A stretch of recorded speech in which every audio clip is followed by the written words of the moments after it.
Petrol மற்றும் diesel மீதான கலால் வரியை லிட்டருக்கு 2 ரூபாய் உயர்த்தி மத்திய அரசு அறிவித்துள்ளது. சர்வதேச சந்தையில் கச்சா எண்ணெய் விலை சரிவை சந்தித்துள்ள நிலையில் இந்தியாவில் பெட்ரோல் டீசல் விலை குறையும் என எதிர்பார்க்கப்பட்டது. ஆனால் பெட்ரோல் டீசல் மீதான கலால் வரியை லிட்டருக்கு 2 ரூபாய் மத்திய அரசு உயர்த்தியுள்ளது. அதேவேளையில் கலால் வரி உயர்த்தப்பட்ட போதும் பெட்ரோல் டீசல் விலை உயர்வு இருக்காது என்று எண்ணெய் நிறுவனங்கள் தெரிவித்துள்ளதாக மத்திய அரசு தெரிவித்துள்ளது. இப்படி இருக்க தற்போது சமையல் எரிவாயு சிலிண்டர் விலையையும் மத்திய அரசு உயர்த்தியுள்ளது. அதன்படி வீட்டு உபயோக சமையல் எரிவாயு சிலிண்டர் 50 ரூபாய் உயர்த்தப்படுவதாக மத்திய பெட்ரோலியத்துறை மந்திரி ஹர்தீப் சிங் பூரி அறிவித்துள்ளார். அதன்படி விலை உயர்வு அடிப்படையில் மானிய விலையில் சமையல் எரிவாயு சிலிண்டர் பெறுபவர்களுக்கு ஒரு சிலிண்டர் 853 ரூபாய்க்கு விற்பனை செய்யப்பட உள்ளது. அதேபோல உஜ்வாலா திட்டத்தின் மூலம் சமையல் எரிவாயு சிலிண்டர் பெறுபவர்களுக்கு ஒரு சிலிண்டர் 550 ரூபாய்க்கு விற்பனை செய்யப்படும் என அறிவிக்கப்படுகிறது. இந்த சமையல் எரிவாயுவின் விலை உயர்வை கண்டித்து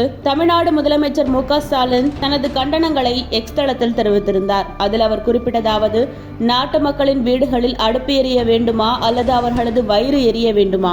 உதவி செய்யாவிட்டாலும் உபத்திரவம் செய்யாமல் இருந்தாலே போதும் என்பது பாஜக அரசுக்கு மிகவும் பொருந்தும். உலக அளவில் கச்சா எண்ணெய் விலை சரிந்துள்ள நிலையில் பெட்ரோல் டீசல் விலையை குறைக்காவிட்டாலும் பரவாயில்லை, விலையை ஏற்றாதீர்கள் என கெஞ்சும் பரிதாப நிலைக்கு நாட்டு மக்களை தள்ளிவிட்டீர்களே. வெந்த புண்ணில் வேலை பாய்ச்சுவது போல சமையல் எரிவாயு விலை உயர்வும் அமைந்துள்ளது.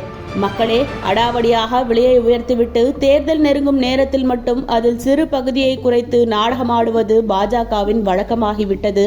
இந்த நாடகத்தை பார்த்து நமக்கும் பழக்கமாகிவிட்டது. ஒன்றிய பாஜக அரசே தேர்தல் ஏதாவது வரும் வரை காத்திருக்காமல் இந்த விலை உயர்வை உடனே திரும்ப பெறுக என தனது கண்டன அறிக்கையில் தெரிவித்திருந்தார்.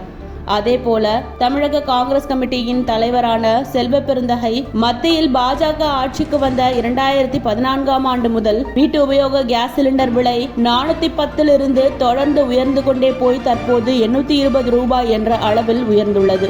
தினசரி பயன்படுத்தும் அத்தியாவசிய தேவையான கேஸ் சிலிண்டர் விலையை 50 ரூபாய் உயர்த்தி அடித்தட்டு மக்களின் தலையில் இடியை இறக்கியுள்ளது ஒன்றிய பாஜக அரசு. மேலும் வாழ்வாதாரம் இழந்து தவித்து வரும் ஏழை எளிய மக்களின் துயரத்தை கண்டுகொள்வதே இல்லை.